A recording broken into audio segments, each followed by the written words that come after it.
خیلی سال پیش 2 دوست داشتم که یه زن و شوهر خیلی خوب بودن. نکته‌ای که اونا داشتن این بود که دوستای خیلی صمیمی با هم بودن و رفاقت خیلی جالبی با هم داشتن و محل کار و زندگیشون یکی بود و با هم دیگه کار میکردن. یعنی دوست، همکار و شریک کار و زندگی. من تا اون موقع که فکر میکنم 19-20 سالم بود اصلا همچین چیزی تو زندگیم ندیده بودم. اصلا این حد از رفاقت و صمیمیت یه زن و شوهر و این شکلی زندگی کردن و کار و زندگی یه جا رو تا حالا ندیده بودم. وقتی اینو دیدم و متوجه شدم یه همچین رابطه‌ای هم هست، این رفت تو تموم وجودم و چیزی که در اون لحظات همیشه تو ذهنم میومد اینه: مردی که همچین زندگی داشته باشه خوشبخت ترین آدم رو زمینه. این برام تمام معنای خوشبختی بود. الان 10-11 سال از اون دوران میگذره و چندین ساله که از اون دوستای خوبم خبر ندارم. اما نکته جالب اینه که چند وقت پیش من و همسرم مونده بودیم و داشتیم یه بررسی میکردیم زندگیمونو و یه تلنگری به من خورد. ما داشتیم راجع به این صحبت میکردیم که چقدر خوبه اینقدر رفاقت ما با هم صمیمیه و احساس نیاز به هیچ دوست یا آدم دیگه ای توی زندگیمون رو نداریم و چقدر خوبه که مدت هاست با همیم و زندگی میکنیم و کار میکنیم و محل کار و زندگیمون یکی و با هم داریم کارمون رو به صورت آنلاین پیش میبریم و این ته خوشبختیه. جالبه، من زندگیم دقیقاً همون چیزی شده بود که چند سال پیش رفته بود توی وجودم به عنوان خوشبختی.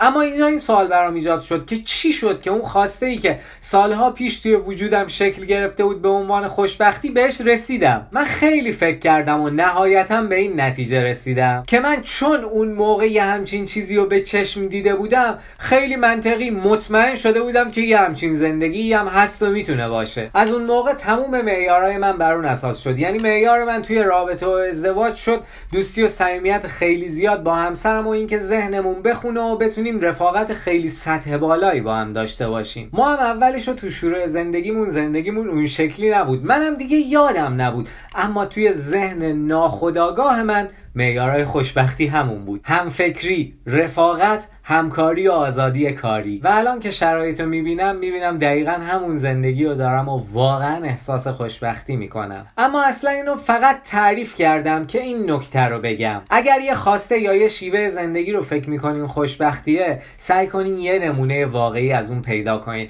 اگر میتونین با اون کسی که اون شیوه زندگی یا اون خواسته رو داره ارتباط برقرار کنین، تو زندگیتون واردش کنید و یه مدت باهاش وقت بگذرونید تا اینکه قشنگ بره توی وجودتون که این شدنیه. بعد با اطمینان اون معیارهای زندگی رو بکنین معیار زندگی خودتون و سعی کنین روی معیاراتون به هیچ عنوان معامله نکنین و بعد زندگی خودتون رو بکنین. یهو بعد چند سال میبینین زندگیتون شده اون. من از این موارد خیلی توی زندگیم داشتم، مثل حالا خونه خریدن و ماشین خریدن و شغل رویایی و یه سری چیزا که اصلا تحت کنترل آدم نیست، مثل آدمایی که میان توی زندگیت، خانواده‌هایی که میان توی زندگیت. ولی این مورد برام اگزاجره ترینشون بود. برای همینم اینو گفتم که برای هر کسی که اینو میشنوه 100% خیلی مفیده. امیدوارم همیشه حالتون خوب باشه و زندگیتون رویایی و احساس خوشبختی رو با تمام وجودتون حس کنید. در پناه خدا موفق و پیروز باشید.